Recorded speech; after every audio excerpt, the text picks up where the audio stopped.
નમસ્કાર વિદ્યાર્થી મિત્રો, સૌ મજામાં બાળકો? જો દોસ્તો, આપણે જૈવ વિવિધતા વિશે ચર્ચા કરતા હતા અને જૈવ વિવિધતાને પ્રતિરૂપો કે ભાત એટલે કે પેટર્ન્સના બે સિદ્ધાંતો આપણે જોઈ ગયા. એક તો અક્ષાંશીય ઢોળાંશનો સિદ્ધાંત હતો અને બીજો હતો હેલ્મોન્ટે આપેલો જાતિ વિસ્તાર સંબંધોનો સિદ્ધાંત. અને મેં ત્યારે તમને કીધું હતું કે જાતિ વિસ્તાર સંબંધો એ થિયરી અને એમસીક્યુ માટે અગત્યનો પ્રશ્ન છે. હવે આજે આગળ વધીએ. નિવસન તંત્ર માટે જૈવ વિવિધતાનું મહત્વ એ સરસ મજાનો સમજવા લાયક અને ચર્ચાસ્પદ મુદ્દો છે કે નિવસન તંત્ર માટે જૈવ વિવિધતાનું શું મહત્વ છે. ઉદાહરણ તરીકે આપણે ઘણા બધા પ્રાણીઓને બચાવવાની વાત કરતા હોઈએ કે દાખલા તરીકે ગીરના સિંહ છે, એશિયાટિક લાયન્સ, તો એના બચાવ માટે સરકારો ઘણો બધો ખર્ચ કરતી હોય, પ્રચાર પ્રસાર અને લોકોમાં જાગૃતિ પ્રેરવાના પ્રયત્નો કરતી હોય. તો સામાન્ય માણસને એ પ્રશ્ન થાય કે ભાઈ એનું સંરક્ષણ કરવાથી શું ફાયદો? કદાચ આવડા મોટા દેશમાં સિંહ ન હોય તો શું ફરક પડી જાય એમ. અને આમે તે એક સમયે લગભગ 1900ની સાલ આજુબાજુ ફક્ત 12 સિંહ બચ્યા હતા અને જો સમયસર એનું સંરક્ષણ ન થયું હોત તો એ લુપ્ત થઈ ગયા હોત. ભારતમાંથી ચિત્તાઓ લુપ્ત થઈ ગયા છે. તો પછી શું ફેર પડ્યો એમ? તો આમ કોઈ પ્રજાતિ લુપ્ત થઈ જાય તો શું ફરક પડવાનો? તો એ એક સમજવા લાયક મુદ્દો છે. કારણ કે જનસામાન્યને કે સામાન્ય લોકોને એ સમજ હોવી જોઈએ કે પ્રત્યક્ષ રીતે નહીં તો પરોક્ષ રીતે પણ આપણને આ જૈવ વિવિધતા ફાયદાકારક છે. એ કોઈને કોઈ રીતે આપણને અસર કરતા છે. એટલે વધારે પડતી પ્રજાતિઓ લુપ્ત થઈ જાય તો સરવાળે જીવસૃષ્ટિને મોટું નુકસાન થાય અને જીવસૃષ્ટિને નુકસાન થાય તો મનુષ્યનું અસ્તિત્વ પણ જોખમમાં આવી જાય. તો ચાલો આજે સમજીએ કે જૈવ વિવિધતાનું નિવસન તંત્ર માટે અને મનુષ્ય માટે શું મહત્વ છે. જો મુદ્દામાં તમને પહેલો જ પ્રશ્ન આપ્યો છે કે શું ખરેખર કોઈ સમુદાય કે જાતિની સંખ્યા નિવસન તંત્રની કામગીરી માટે મહત્વપૂર્ણ બાબત છે તો કેવી રીતે છે? તો આ એક સૌથી મોટો સવાલ છે જેની આપણે ચર્ચા કરી. પણ દરેક વ્યક્તિગત જાતિનું શું મહત્વ છે એનો જવાબ પરિસ્થિતિવિદો હજુ સુધી આપી શક્યા નથી. દાખલા તરીકે ભારતમાંથી ચિત્તાઓ લુપ્ત થઈ ગયા તો એ ચિત્તાઓ લુપ્ત થઈ ગયા તો શું ફેર પડ્યો અને એ હોત તો શું ફરક પડત નિવસન તંત્રમાં? એવો વ્યક્તિગત જાતિઓ માટે આવો જવાબ હજુ સુધી પરિસ્થિતિવિદો આપી શક્યા નથી. ઘણા બધા સમય સુધી પરિસ્થિતિવિદો એવું માનતા કે કોઈ નિવસન તંત્રમાં વધારે જાતિઓ હોય તો એ વધારે સ્ટેબલ ગણાય. જો અહીંયા એક શબ્દની સ્પષ્ટતા કરી દઉં કે સમુદાય એવો શબ્દ વાપરો છે.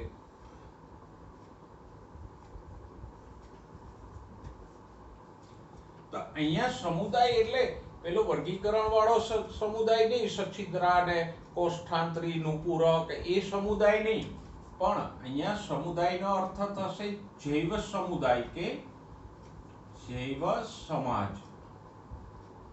એટલે એ વસ્તુને મગજમાં રાખજો કે અહીંયા સમુદાય એટલે વર્ગીકરણ વાળો સમુદાય નહીં પણ જૈવ સમાજ. તો જો ઘણા બધા સમય સુધી પરિસ્થિતિવિદો એટલે કે ઇકોલોજિસ્ટો એવું માનતા કે જે નિવસન તંત્રમાં વધારે જાતિઓ હોય અથવા જે જૈવ સમુદાયમાં વધારે જાતિઓ હોય એ વધારે સ્થિર ગણાય અને ઓછી જાતિઓ હોય તો એ જૈવ સમુદાય કે જૈવ સમાજ અસ્થિર ગણાય. એવું એક સામાન્ય તારણ હતું. પણ સ્થિરતા એટલે શું? જૈવ સમાજ કે નિવસન તંત્રની સ્થિરતા એટલે શું?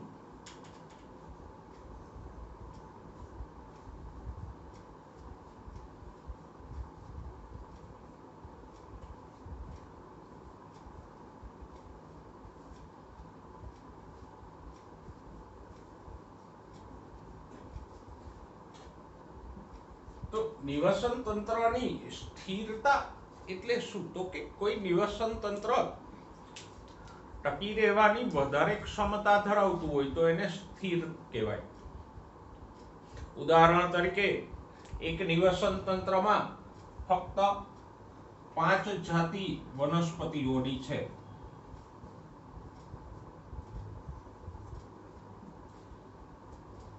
એમાંથી પણ 2 જાતિઓ વધારે ફેલાયેલી છે, વધુ સંખ્યામાં છે. હવે ધારો કે આ 5 માંથી આ 2 જાતિઓ નાશ પામી જશે તો જેની સંખ્યા મોટી છે તો નિવસન તંત્રમાં મોટી ક્ષતિ પહોંચશે, કારણ કે મોટાભાગની વનસ્પતિઓ નાશ પામી જાય તો એની ઉપર નભતા તૃણાહારીઓ નાશ પામી જશે, એ તૃણાહારીઓ ઉપર નભતા માંસાહારીઓ નાશ પામી જશે અને સરવાળે આખું નિવસન તંત્ર નષ્ટ થઈ જશે. જે કંઈ સજીવો છે એ બધા નષ્ટ થઈ જશે એવી સંભાવના પણ છે. તો આ નિવસન તંત્રની ટકી રહેવાની ક્ષમતા ઓછી છે. પણ કોઈ નિવસન તંત્રમાં ઉદાહરણ તરીકે 50 જાતિઓ હોય તો એમાંથી અમુક જાતિઓ વનસ્પતિની નાશ પામી જશે તો ખાસ ફરક નહીં પડે. તો આમ નિવસન તંત્રની સ્થિરતા એટલે શું? તો કે એની ટકી રહેવાની ક્ષમતા, જે સમુદાયની ટકી રહેવાની જે ક્ષમતા છે એને કહેવાય સ્થિરતા. અને આપણે હમણાં સમજ્યા એમ પરિસ્થિતિવિદો લાંબા સમય સુધી એવું માનતા હતા કે જેમ વધારે જાતિઓ એમ નિવસન તંત્ર વધારે સ્થિર ગણાય. પણ આધુનિક મંતવ્ય મુજબ અંડરલાઈન કરજો, નિવસન તંત્રની સ્થિરતા શું છે? તો કે નંબર 1, સ્થિર નિવસન તંત્ર સ્થિર જૈવ સમુદાય કેવો હોય? તો કે એની ઉત્પાદકતામાં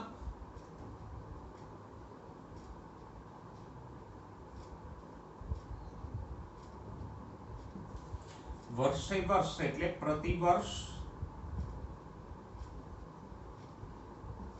ઉત્પાદકતા આપણે ભણી ગયા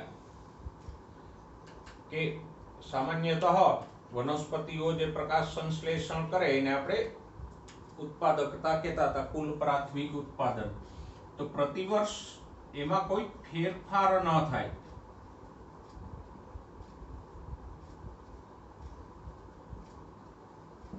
એટલે કે એમાં કોઈ મોટી વધઘટ ન થવી જોઈએ. હમણાં જ આપણે ઉદાહરણ લીધું હતું કે 5 જાતિઓ હોય, હવે એમાંથી કોઈ સંજોગોવશાત 2 જાતિઓ નાશ પામી ગઈ તો ઉત્પાદકતા એકદમ ઘટી જશે. તો એવું ન થવું જોઈએ. મતલબ કે જૈવ સમુદાય સ્થિર કોને કહેવાય? તો કે કારણ એનું માપદંડ નંબર 1, એ જૈવ સમુદાયની ઉત્પાદકતામાં પ્રતિ વર્ષ કોઈ મોટો ફેરફાર થવો જોઈએ નહીં. નંબર 2, એ જૈવ સમુદાય કુદરતી કે માનવ સર્જિત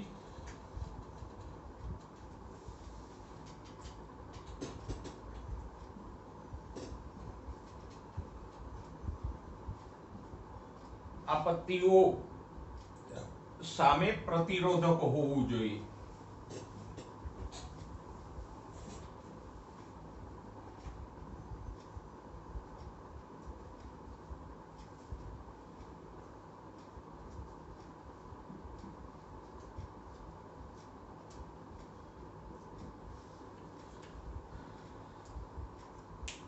એટલે કે એમાં કોઈ માનવ સર્જિત કે કુદરતી આપત્તિઓ આવે તો એની સામે ટકી રહેવું જોઈએ. ઉદાહરણ તરીકે એક જંગલ છે, જંગલના કોઈ વિસ્તારમાં આગ લાગી તો થોડાક સમયમાં ત્યાં પાછું એની મેળે જંગલ વિકસી શકે એવું હોવું જોઈએ, એક ક્ષમતા એનામાં હોવી જોઈએ, તો એ ટકાઉ અને સ્થિર કહેવાય. જો કોઈ સામાન્ય કુદરતી આપત્તિઓથી નષ્ટ થઈ જાય એવી શક્યતાઓ એમાં હોવી જોઈએ નહીં. સામાન્ય રીતે જે સમુદાયો વિશાળ હોય એનામાં આ ક્ષમતા વધારે હોય કે જંગલ મોટું હોય, એમાં વધારે જાતિઓ હોય તો એના કોઈ હિસ્સામાં આગ લાગે કે પૂરથી ભાગ ધોવાઈ જાય તો બાકીના ભાગમાં સજીવો બચી રહેશે અને ફરીથી આગથી નષ્ટ થયેલા ભાગમાં ફરીથી વસવાટ શક્ય બનશે. પણ જો વિસ્તાર નાનો હોય અને એમાં આગ લાગે તો આવી રીતે ત્યાં ફરીથી વિકાસ થવો શક્ય નહીં બને. ઉદાહરણ તરીકે એક નાનકડું જંગલ છે, એમાં થોડાક સિંહ વસે છે. હવે એ જંગલમાં આગ લાગી અને સિંહ નષ્ટ થઈ ગયા તો પછી ત્યાં ફરીથી વસવાટ થવાના ચાન્સીસ ઓછા રહેશે. તો આમ જૈવ સમુદાય સામાન્ય રીતે વિશાળ હોય અને વધારે જાતિઓ ધરાવતો હોય તો એ કુદરતી આપત્તિઓનો પ્રતિકાર કરવા સક્ષમ હોય કે એની સામે સ્થિતિસ્થાપક હોવું જોઈએ. જો શબ્દો વાપર્યા છે પુસ્તકમાં પ્રસંગોપાત, વિક્ષેપો એટલે આપત્તિઓ, ખલેલ, આપત્તિઓ, અને એની સામે પ્રતિરોધક કે સ્થિતિસ્થાપક મતલબ કે ટકી શકે એવું હોવું જોઈએ. ઓકે, હવે આ બે લક્ષણો આપણે જોઈએ જૈવ સમુદાયની સ્થિરતા માટેના, કે આ બે લક્ષણો હોય જેમાં એ જૈવ સમુદાય સ્થિર કહેવાય. પણ હજુ સુધી આપણે એ નથી જાણતા કે વધુ જાતિઓને અને આ બંને બાબતોને શું સંબંધ છે. કે જૈવ સમુદાયમાં વધારે જાતિઓ હોય તો એ સ્થિર હોય, પણ એને આ બે બાબતો કેવી રીતે લાગુ પડે.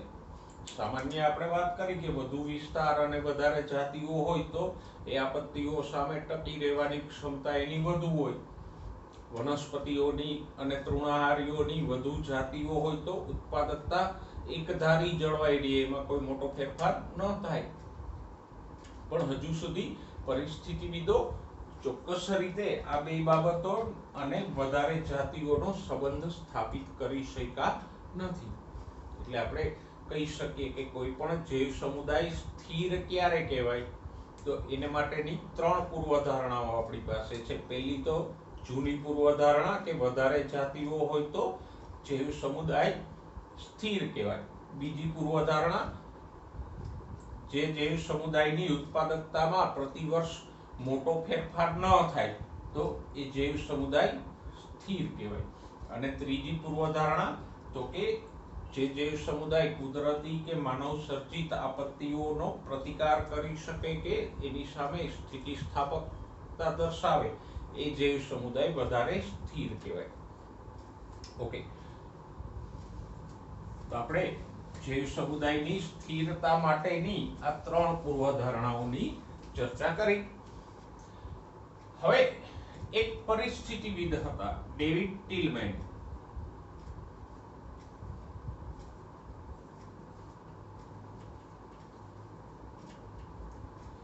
એણે ભૂખંડો એટલે કે વિસ્તારો, મોટા વિસ્તારો ઉપરના જે પ્રયોગો કર્યા અને સંશોધનો કર્યા એ આપણને આપણા પ્રશ્નોના કામચલાઉ કે અમુક અંશે જવાબો આપે. ઉદાહરણ તરીકે જુઓ, ટિલમેને એવું તારણ કાઢ્યું કે વધુ જાતિઓ ધરાવતા ભૂખંડો, ભૂખંડ એટલે વિસ્તાર અથવા એવો વિસ્તાર કે જેમાં સજીવો કે જૈવ સમુદાય વસે છે, એ આપણા માટે ભૂખંડ. બરાબર, કોઈ ઉજ્જળ ભૂમિનો ટુકડો એને આપણે ભૂખંડ અહીંયા ન ગણી શકીએ. તો ભૂખંડો એટલે એવા વિસ્તારો કે જ્યાં સજીવો વસતા હોય. તો ટિલમેને એવું તારણ કાઢ્યું કે વધુ જાતિ ધરાવતા ભૂખંડો એ કુલ જીવભારમાં ઓછો ફેરફાર દર્શાવતા હતા. આપણે અહીંયા એક પૂર્વધારણા લખી હતી ને કે એવો જૈવ સમુદાય સ્થિર ગણાય કે જેમાં ઉત્પાદકતામાં વધારે ફેરફારો ન થતા હોય. તો એના સમર્થનમાં ટિલમેને જે અલગ અલગ વિસ્તારોમાં પ્રયોગો કર્યા તો એને તારણ જોવા મળ્યું કે જે વિસ્તારોમાં વધારે જાતિઓ હતી એમાં ઉત્પાદકતામાં ખાસ મોટો ફરક નહોતો પડતો, અને ઓછી જાતિવાળા વિસ્તારોમાં કે ભૂખંડોમાં ઉત્પાદકતામાં ફેરફારો થતા હતા. અને ટિલમેનના પ્રયોગમાં એ પણ જોવા મળ્યું કે વધતી જતી વિવિધતા એ ઉચ્ચ ઉત્પાદકતામાં ફાળો આપે છે. મતલબ કે ટિલમેને 2 તારણો કાઢ્યા. પહેલું તારણ તો કે જેમ વિવિધતા વધારે એમ અથવા તો જાતિઓની સંખ્યા વધારે એમ ઉત્પાદકતામાં ફેરફાર ઓછો થાય. અને બીજું જેટલી વિસ્તારમાં જાતિ વિવિધતા વધારે એમ ઉત્પાદકતા ઊંચી રહે, જૈવભાર એટલે કે ઉત્પાદકતા ઊંચી રહે છે. તો જે 3 પૂર્વધારણાઓ જોઈ આપણે એના સમર્થનમાં ટીલ્મેને પ્રાયોગિક રીતે આ 2 તારણો દર્શાવ્યા. ટૂંકમાં આપણે સરવાળા એટલું કહી શકીએ કે જેમ જૈવ સમુદાય કે નિવસન તંત્રમાં જાતિ વિવિધતા વધારે એમ એની ઉત્પાદકતામાં પણ ફેરફાર ઓછો થાય છે, એ પ્રતિરોધકતા વધારે દર્શાવે છે અને સ્થિરતા પણ વધારે હોય છે. હવે એ નિશ્ચિત નથી કે આ વધારે જૈવ વિવિધતા કે વધારે જાતિઓની સંખ્યા કેવી રીતે આ 3 બાબતોને અસર કરે એ હજુ સુધી આપણે શોધી શક્યા નથી. સમય મળે તો શોધી કાઢજો. ઓકે, જો નેક્સ્ટ પેરેગ્રાફ કે આપણે સંપૂર્ણપણે જાણતા નથી કે જાતિ સમૃદ્ધિ એટલે કે વધારે જાતિઓ કેવી રીતે નિવસન તંત્રને સારું અને તંદુરસ્ત બનાવે. હમણાં જ મેં કીધું કે આપણે એટલું જાણીએ છીએ અને ટીલ્મેનના પ્રયોગોએ પણ એટલું સાબિત કર્યું કે વધારે જાતિઓ હોય તો નિવસન તંત્ર સ્થિર અને તંદુરસ્ત ગણાય, એની ઉત્પાદકતા વધુ હોય અને એમાં ફેરફારો ઓછા થાય, એટલું સાબિત કર્યું. પણ એ વધુ જાતિ સમૃદ્ધિ કેવી રીતે આ સ્થિરતા લાવે છે એ આપણે જાણતા નથી. આપણે સમજણ પૂરતું એટલું સમજીએ છીએ કે સમૃદ્ધ જૈવ વિવિધતા એ નિવસન તંત્રની તંદુરસ્તી માટે આવશ્યક જ નહીં પણ નિવસન તંત્રની સાથે સાથે માનવ જાતિના અસ્તિત્વ માટે પણ મહત્વની છે. એટલે ટૂંકમાં કહીએ તો પૃથ્વી પણ એક વિશાળ નિવસન તંત્ર છે. તો જો પૃથ્વી ઉપર આ બધી જૈવ વિવિધતા ટકી રહેશે તો જ પૃથ્વીનું આ નિવસન તંત્ર અને જૈવ સમુદાય સ્થિર રહેશે અને ટકી રહેશે. કારણ કે તારણો ઉપરથી આપણે એટલું તો જાણીએ છીએ કે જેમ જાતિ વિવિધતા વધારે એમ સ્થિરતા વધુ અને જાતિ વિવિધતા ઓછી એમ સ્થિરતા ઓછી. મતલબ કે જે નિવસન તંત્રમાં કે જે જૈવ સમાજમાં જાતિ વિવિધતા વધુ ઓછી હોય એનો નાશ થવાની શક્યતાઓ વધી જાય. તો પછી એ જ તારણ પૃથ્વીને પણ લાગુ પડે કે આ પૃથ્વી ઉપર જો નિવસન તંત્ર જૈવ સમુદાયમાં જાતિઓ વધારે હશે એટલે કે આ બધી જૈવ વિવિધતા ટકી રહેશે તો જ પૃથ્વીનું નિવસન તંત્ર કે જૈવ સમુદાય લાંબો સમય ટકશે. અને જો બાકીનો જૈવ સમુદાય ટકશે તો જ મનુષ્ય પણ ટકી શકશે. પૃથ્વી ઉપરથી સજીવોની બધી જ જાતિઓ નાશ કરી દો તો મનુષ્ય જાતિનો પણ આપમેળે નાશ થઈ જશે. જો આજે ભલે વિજ્ઞાન અને ટેકનોલોજી ગમે એટલા આગળ વધી ચૂક્યા હોય પણ છતાંય આપણને ખોરાક તો ક્યાંથી મળે છે? પ્રકાશ સંશ્લેષણ દ્વારા જ ખોરાક મળે છે. વાહનને ઉર્જા આપણે પેટ્રોલ કે ડીઝલ માંથી આપી શકીએ પણ આપણે એ ઉર્જાથી કામ ચલાવી શકતા નથી. તો આમ આપણા ખોરાક, રહેઠાણ, ઔષધો દરેક બાબતમાં આપણે સજીવો ઉપર જ ડિપેન્ડ છીએ, બીજા સજીવો ઉપર જ. ઓક્સિજનનું લેવલ પર્યાવરણમાં જળવાઈ રહે છે તો કોના કારણે? વનસ્પતિઓને કારણે. જો વનસ્પતિઓનો નાશ થઈ જાય તો મનુષ્ય દ્વારા ઓક્સિજન વપરાઈ જાય અને થોડાક જ સમયમાં પર્યાવરણમાં ઓક્સિજનનું સ્તર નીચે આવી જાય. તો આમ અલ્ટિમેટલી બાકીની જૈવ વિવિધતા નાશ પામશે તો મનુષ્ય જાતિનું અસ્તિત્વ પણ જોખમમાં મુકાશે. તો સરવાળે આ જૈવ વિવિધતા જળવાઈ રહે એ આવશ્યક છે. હવે આજના સમયમાં વનનાશ અને બીજા બધા પ્રશ્નોને કારણે આપણે જૈવ વિવિધતાને ઝડપથી ગુમાવી રહ્યા છીએ. એટલે કે જૈવ વિવિધતાનો નાશ સાંપ્રત સમયમાં ઝડપથી થઈ રહ્યો છે. કુદરતી રીતે જાતિઓ તો નાશ પામતી જ હોય, ન પામતી હોય એવું ના હોય. ઉદાહરણ તરીકે જુઓ, ડાયનોસોર નાશ પામી ગયા છે વર્ષો પહેલા. તો એમ પછી મેમથ જેવા હાથીઓ નાશ પામી ગયા અને બીજી ઘણી જાતિઓ નાશ પામી ગઈ છે. તો એમ કુદરતી રીતે જાતિઓ નાશ પામતી જ હોય. સામે પક્ષે ડાર્વિન અંકલે સમજાવ્યું એ પ્રમાણે ઉદ્વિકાસથી નવી નવી જાતિઓ ઉત્પન્ન થતી જ હોય. તો જાતિઓ નાશ પામવી અને નવી જાતિઓ ઉત્પન્ન થવી એ કુદરતી ક્રમ છે. પણ એ ક્રમ આજ સુધી સંતુલનમાં ચાલ્યો આવ્યો કે જે પ્રમાણે જાતિઓ નાશ પામતી હોય સામે એટલી નવી જાતિઓ ઉત્પન્ન થતી રહેતી હોય એટલે નિવસન તંત્રનું બેલેન્સ જળવાઈ રહી. પણ આધુનિક સમયમાં માનવ સર્જિત પ્રવૃત્તિઓ કે આપત્તિઓને કારણે જાતિઓ નાશ પામવાનો જે દર છે એ ઘણો બધો વધી ગયો છે અને વૈજ્ઞાનિકો ચિંતિત છે કે જો આ જ પ્રમાણે જાતિઓ નાશ પામતી રહેશે તો ધીમે ધીમે નિવસન તંત્રની કે જૈવ સમુદાયની સ્થિરતા ઘટતી જશે અને એ ઘટાડાને કારણે મનુષ્ય જાતિને પણ નુકસાન થશે. જો પશ્ચિમ ઘાટના કોઈ નિવસન તંત્રો ઓછા ક્રિયાશીલ બની જશે તો શું થશે? અમુક પ્રશ્નો આના સંબંધે પણ છે કે પૃથ્વી ઉપર જે જાતિ વિવિધતા છે એનો નાશ થઈ જાય તો શું થાય? મેં શરૂઆતમાં જ કીધું ને કે ભારતમાંથી ચિત્તાઓ નાશ પામી ગયા. ભારતમાં થોડાક જ સિંહ છે એ નાશ પામી જાય તો આપણને શું ફરક પડશે? ચિત્તાઓ નાશ પામી ગયા તો શું ફરક પડ્યો? સિંહ કે વાઘ નાશ પામી જશે તો શું ફરક પડશે? એક સામાન્ય માણસ માટે મહત્વનો પ્રશ્ન છે કે ભાઈ મને શું ફેર પડવાનો એમ સિંહ રીએ કે ન રીએ? તો જો એવા જ પ્રશ્નો આપણને આપ્યા છે કે કેટલીક જાતિઓ લુપ્ત થઈ જાય તો શું થાય? પશ્ચિમ ઘાટના નિવસન તંત્રો છે એ ઓછા ક્રિયાશીલ થઈ જાય, એની ઉત્પાદકતા ઘટી જાય તો આપણને શું ફરક પડે? કીડીઓની 20,000 જાતિઓ છે એમાંથી 5,000 નાશ પામી જાય, ફક્ત 15,000 જ બચે તો શું ફરક પડવાનો? આ બધા પ્રશ્નો મહત્વના છે અને એને આપણે સીધી રીતે ઘણી બાબતોના જવાબો આપી પણ નથી શકતા. દાખલા તરીકે જો મધમાખી નાશ પામી જશે તો આપણને ફરક પડશે એ આપણે સમજી શકીએ, બરાબર? ઘઉંની જાતિઓ નાશ પામી જશે તો આપણને ફરક પડશે એ આપણે સમજી શકીએ. પણ વાઘ કે કીડીઓનો નાશ થઈ જાય તો શું ફરક પડશે એને સમજાવવું અઘરું છે.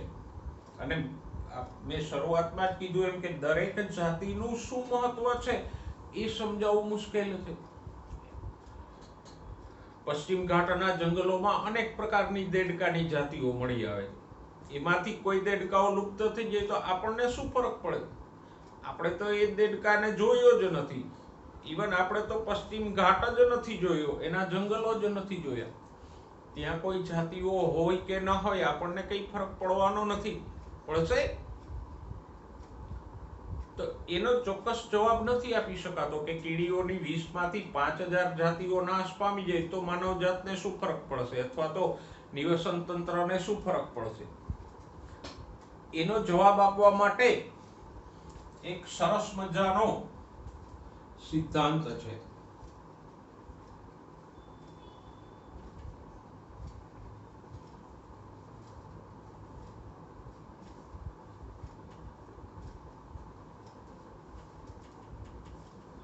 એ સિદ્ધાંતનું નામ છે રિવેટ પોપર સિદ્ધાંત.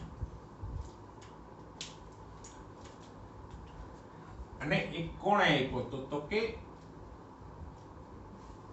પોલ એહર્લિક નામના પરિસ્થિતિવિદે આ સિદ્ધાંત આપ્યો. સ્ટેનફોર્ડ યુનિવર્સિટીના સંશોધક હતા પોલ એહર્લિક, એમણે આ સિદ્ધાંત આપ્યો. જો આ સિદ્ધાંત છે સમજવા માટે તો મહત્વનો છે, સાથે સાથે પૂછવા માટે પણ અગત્યનો છે કે જૈવ વિવિધતાનું મહત્વ સમજાવતો પોલ એહર્લિકનો સિદ્ધાંત આપો અથવા તો રિવેટ પોપર સિદ્ધાંત સમજાવો. તો એ તમને સીધું આ ચેપ્ટરમાંથી 2 માર્કમાં પૂછી લે.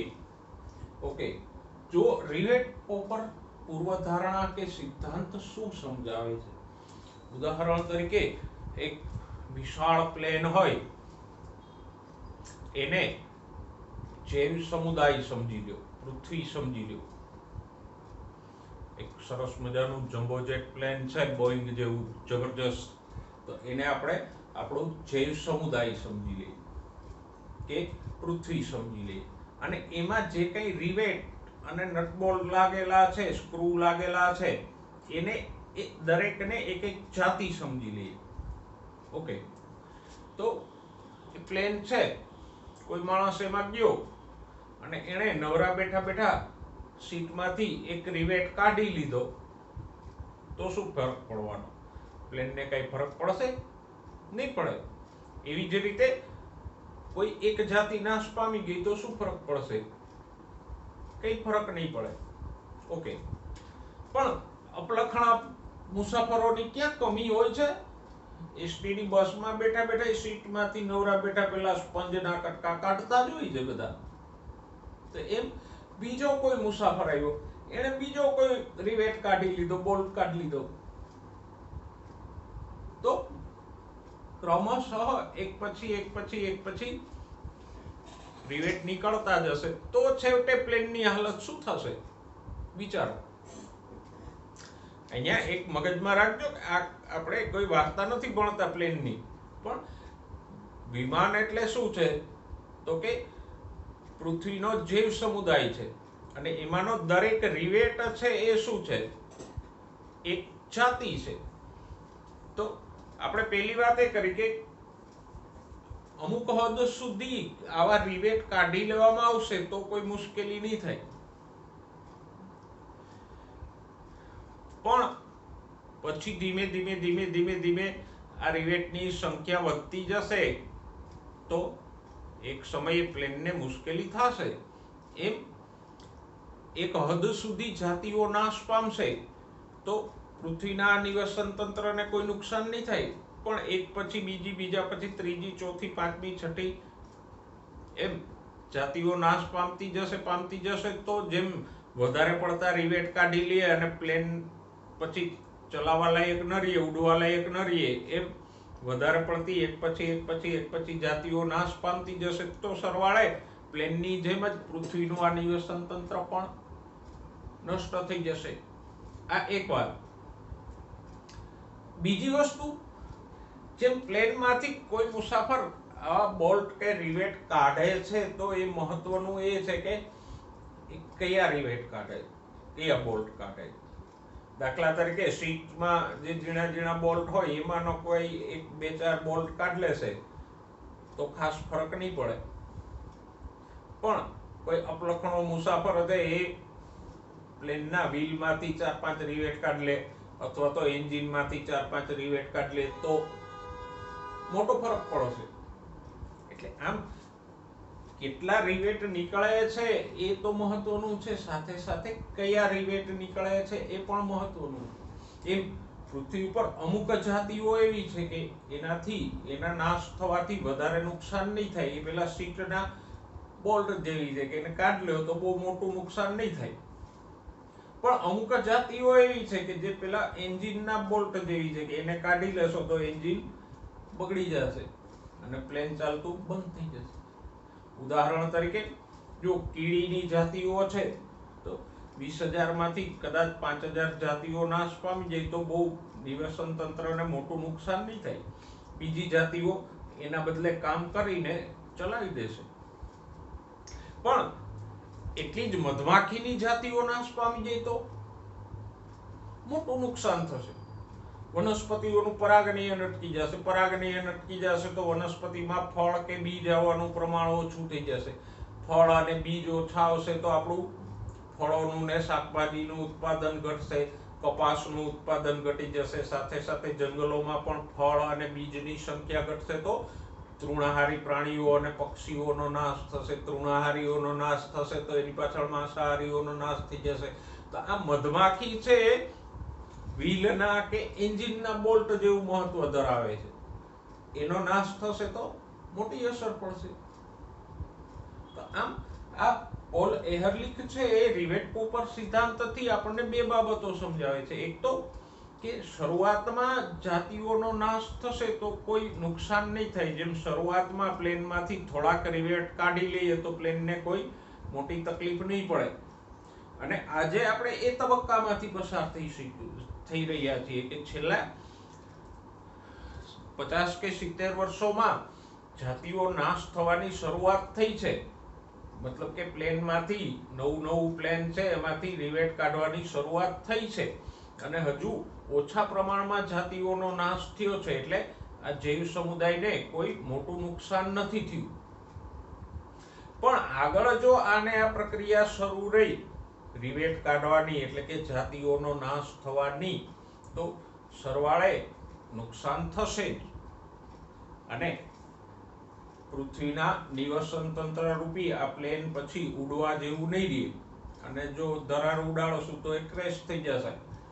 બીજી વસ્તુ તો કે જે જાતિઓ નાશ પામી છે કદાચ એમાંની મોટાભાગની જાતિઓ એવી હતી કે જે ઓછી સંખ્યામાં હતી, ખાસ કોઈ મહત્વની નહોતી, એટલે હજુ સુધી આપણને કોઈ મોટી નુકસાની નથી ગઈ.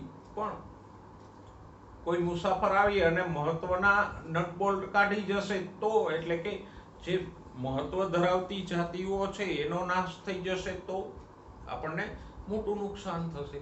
તો આમ જેમ પ્લેનના રિવેટ કાઢવાથી પ્લેનને શરૂઆતમાં કોઈ નુકસાન નથી થતું, પણ એની એ પ્રક્રિયા આગળ વધે તો ચોક્કસ નુકસાન થશે. એમ જાતિઓનો નાશ અત્યારે થાય છે તો આપણને કોઈ દેખીતું નુકસાન નથી, પણ આ જ પ્રક્રિયા આગળ ચાલી તો એક દિવસ બધું નષ્ટ થઈ જશે. બીજી વાત, જેમ પ્લેનનો દરેક રિવેટ સરખું મહત્વ નથી ધરાવતો, એમ દરેક જાતિ સરખું મહત્વ નથી ધરાવતી, પણ મહત્વ તો દરેકનું છે જ, ભલે કોઈનું મહત્વ ઓછું હોય કોઈનું વધારે હોય.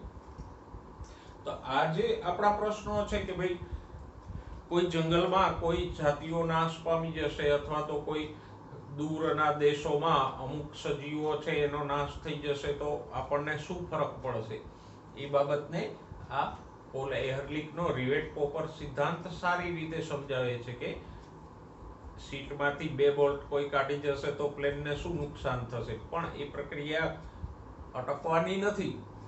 અને બાય ચાન્સ કોઈ માણસ એન્જિનમાંથી 2-4 બોલ્ટ કાઢી જશે તો મોટું નુકસાન થશે. એમ જાતિઓના નાશથી પણ આ જ પ્રકારે સરવાળે નુકસાની થશે, એ તો ચોક્કસ છે. મોડી થાય કે વહેલી થાય, ઓછી મહત્વની જાતિઓ જાય કે વધુ મહત્વની જાતિઓ જાય, એ ગૌણ પ્રશ્ન છે. અને બીજી વસ્તુ એ પણ છે કે જાતિઓ એકબીજા સાથે પરસ્પર સંકળાયેલી છે. જેમ કે મધમાખીઓનો નાશ થશે તો આપણને ખોરાક મળતો ઓછો થઈ જશે, કારણ તો કે સીધી રીતે આપણને મધમાખી ખોરાક નથી આપતી, પણ મધમાખી પરાગનયન કરી આપે છે તો આપણને ફળ, શાકભાજી, કપાસ જેવા રેસાઓ એ બધું મળે છે. તો જો મધમાખીઓ નાશ પામી તો આ બધી ખોરાક કે રેસાઓ જેવી નિપજો પણ ઘટી જવાની, તો નુકસાન તો થશે જ.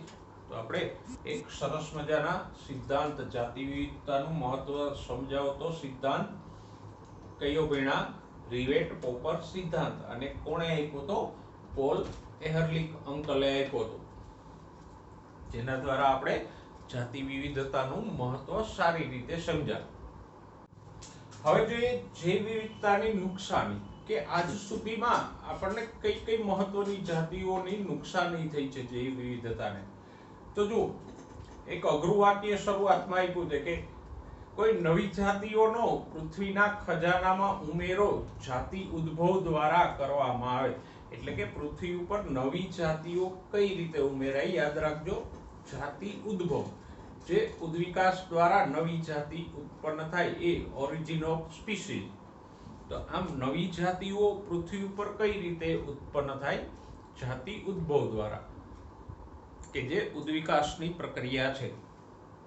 ઓકે, પણ એના નુકસાન વિશે કોઈ શંકા નથી. જાતિ ઉદ્ભવ છે એ તો ધીમે ધીમે નવી જાતિ ઉત્પન્ન થાય, પણ અત્યારે જે ઝડપથી નુકસાન થઈ રહ્યું છે એના વિશે કોઈ શંકા નથી કે નુકસાન બહુ મોટું અને ઝડપી છે. તો પૃથ્વી ઉપર માનવ પ્રવૃત્તિઓને કારણે જાતિઓની સંખ્યા ઝડપથી ઘટતી જાય છે. જુઓ, અંડરલાઈન કરો, થોડાક આંકડાઓ આપ્યા છે પણ પહેલા એક શબ્દ સુધારી લ્યો. ઉષ્ણકટિબંધી પ્રશાંત વિસ્તારના બરફ આચ્છાદિત ટાપુઓ નહીં, પણ ફક્ત ટાપુઓ. તો પ્રશાંત મહાસાગરમાં આવેલા ઉષ્ણકટિબંધીય જે ટાપુઓ છે, દાખલા તરીકે ગલાપાગોસ ટાપુઓ કે હવાઈ ટાપુઓ, એ બધા ટાપુઓ ઉપર અંડરલાઈન કરો, પક્ષીઓની 200 થી વધારે જાતિઓ લુપ્ત થઈ ચૂકી છે. પછી મહત્વનું એક તારણ હોય તો અંડરલાઈન કરો, પહેલા તો IUCN એનું ફૂલ ફોર્મ આપણે આગળ ભણી ગયા કે IUCN નું ફૂલ ફોર્મ શું થાય, બરાબર? International union for conservation of nature and natural resources, કે જે જીવસૃષ્ટિ અને પ્રકૃતિના હિત માટે કામ કરતી સંસ્થા છે. એ દર વર્ષે એક રેડ લિસ્ટ બહાર પાડે. પૃથ્વી પર જૈવ વિવિધતા સંબંધે જે કઈ સંશોધનો થયા હોય એના તારણો ઉપરથી એક રેડ લિસ્ટ બહાર પાડે અને એમાં નાશ પામેલી કે નાશ પામવાનો ભય રહેલો હોય એવી જાતિઓનો સમાવેશ થાય અને રેડ લિસ્ટને પૂરી દુનિયા ગંભીરતાથી લે. જો રેડ લિસ્ટના 2004ના ડેટા પ્રમાણે છેલ્લા 500 વર્ષમાં કેટલી જાતિઓ નાશ પામી છે? અંડરલાઈન કરો, 784 જાતિઓ છેલ્લા 500 વર્ષમાં નાશ પામી છે.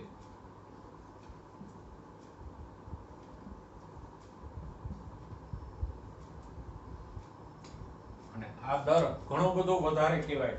એમાં પણ બાયફર્કેશન આપ્યું છે, એને પણ અંડરલાઈન કરજો. આ 784 માંથી 338 પૃષ્ઠવંશીની જાતિઓ નાશ પામી છે, 359 અપૃષ્ઠવંશી જાતિઓ અને 87 વનસ્પતિ જાતિઓ આપણી જાણમાં નાશ પામી ગઈ છે. એવી જાતિઓ કે જેને આપણે જાણતા નથી એ તો અલગ. ઓકે, મહત્વના કયા કયા સજીવો નાશ પામ્યા છે એને અંડરલાઈન કરજો.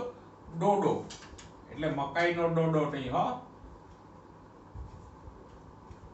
એક પક્ષી છે હતું કે જે મોરેશિયસ જેવા દેશોમાં મળતું. ઓકે, પછી ક્યુગા કે ક્વેગા નામનું પ્રાણી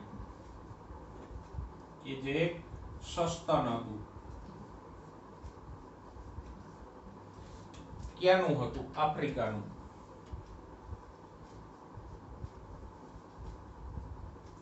આજ પ્રમાણે દરેકને એનો વર્ગ અને દેશ સહિત યાદ રાખજો. થાઇલેસીન અથવા તો જેને તાસ્માનિયન ટાઈગર કહેવાય, એક સસ્તન શિકારી પ્રાણી હતું, ઓસ્ટ્રેલિયામાં થતું.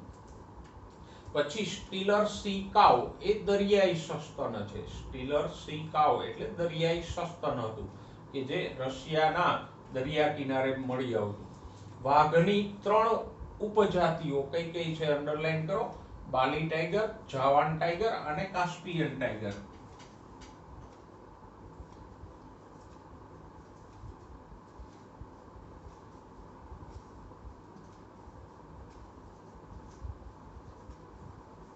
આ 3 વાઘની ઉપજાતિઓ પણ નાશ પામી ગઈ છે. ઓકે, આગળ અંડરલાઈન કરો. છેલ્લા 20 વર્ષમાં 27 જાતિઓ નાશ પામી ગઈ છે. તો આમ આપણે થોડાક ઉદાહરણો અને આંકડાઓ ઉપરથી જોયું કે જાતિઓ ઝડપથી નાશ પામતી જાય છે. 500 વર્ષમાં 784 જાતિઓ એટલે ઘણી બધી સંખ્યા કહેવાય. જો બાજુના પાના ઉપર એક વાક્ય આપ્યું છે કે આ નાશ થવાનો કે વિલોપન થવું એ સમગ્ર વર્ગકોનું વિલોપન યાદચ્છિક નથી, એટલે કે રેન્ડમલી નાશ નથી થતો. અમુક પ્રકારના પ્રાણીઓ સજીવો વધારે નાશ પામે છે, અમુક પ્રકારના સજીવો ઓછા નાશ પામે છે. એટલે કે અમુક સજીવો છે એ સજીવ જૂથો લુપ્તતા પ્રત્યે વધારે સંવેદનશીલ છે, એ પ્રકારના સજીવો લુપ્ત થવાના ચાન્સીસ વધુ છે. અમુક સજીવો લુપ્ત થવાના ચાન્સીસ ઓછા છે. દાખલા તરીકે જુઓ, ઉભયજીવીઓના લુપ્ત થવાના ચાન્સીસ વધુ છે, કારણ કે એને એક વિશિષ્ટ પ્રકારનું ભેજવાળું રહેઠાણ જોઈએ, તો એના લુપ્ત થવાના ચાન્સીસ વધુ છે. અમુક મર્યાદિત ભેજવાળા વિસ્તારોમાં જ વસતા હોય.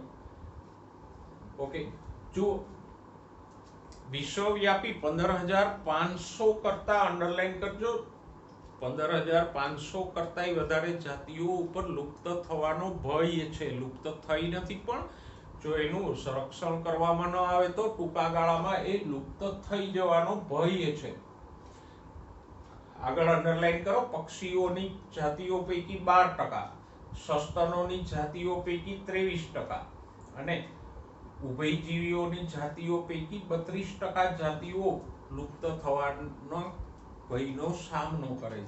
એવી જ રીતે અનાવૃત બીજધારીની 31% જાતિઓ લુપ્ત થવાના ભયનો સામનો કરી રહી છે। તો આમ આ બધી જાતિઓ છે પક્ષીઓ કરતા, સસ્તનો કરતા ઉભયજીવીઓ ઉપર લુપ્ત થવાનો ભય વધારે છે। અને આ જ બધી જાતિઓ આપણા માટે મહત્વની છે। પક્ષીઓ, સસ્તનો એ અત્યંત મહત્વપૂર્ણ જાતિઓ છે પૃથ્વી માટે। કીટકોની કે કીડીઓની થોડીક જાતિઓ લુપ્ત થઈ જાય તો મોટું નુકસાન નહીં થાય। ઓકે, અશ્મિ અહેવાલો ઉપરથી પૃથ્વીના ઇતિહાસનો જે અભ્યાસ કરવામાં આવ્યો એના ઉપરથી એવું જાણવા મળ્યું કે હાલના સમયમાં આપણે મોટા પાયે વિનાશના ગાળામાંથી પસાર થઈ રહ્યા છીએ। એટલે કે અશ્મિઓના અહેવાલ ઉપરથી આપણને એવું જાણવા મળ્યું કે હાલના સમયમાં જાતિઓનો લોપ ઝડપથી થાય છે। ભૂતકાળમાં આટલો ઝડપથી લોપ થયો નથી ક્યારેય। અંડરલાઈન કરો, લાંબા સમયગાળા દરમિયાન 3 બિલિયન વર્ષ પહેલા જ્યારથી પૃથ્વી ઉપર જીવનનો ઉદ્ભવ થયો ત્યારથી 3 બિલિયન એટલે 3 અબજ વર્ષ પહેલા પૃથ્વી ઉપર જીવનનો ઉદ્ભવ થયો એવું મનાય છે। ત્યારથી લઈ અને આજ સુધીમાં 5 વખત જાતિઓનું સામૂહિક વિલોપન થઈ ચૂક્યું છે।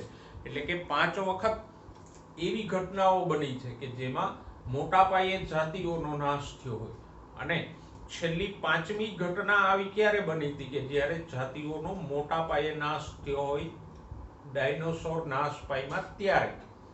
પૃથ્વી ઉપર હજુ સુધી સ્પષ્ટ નથી પણ એવું મનાય છે કે કોઈ મોટી ઉલ્કા ટકરાવાને કારણે પૃથ્વી ઉપર જ્વાળામુખીઓ ફાટી નીકળ્યા, વાતાવરણ આખું રાખથી છવાઈ ગયું અને પ્રકાશના અભાવે અને રાખના અને ધુમાડાના કારણે પૃથ્વી ઉપરની મોટાભાગની જાતિઓ નાશ પામી ગઈ અને પછીથી નવેસરથી સસ્તનોનો વિકાસ થયો। તો પૃથ્વી ઉપર આવા 5 પ્રલય જેવી ઘટનાઓ આજ સુધીમાં બની ચૂકી છે અને અત્યારે જે નાશ થઈ રહ્યો છે એ 6ઠી ઘટના છે એવું આપણે કહી શકીએ।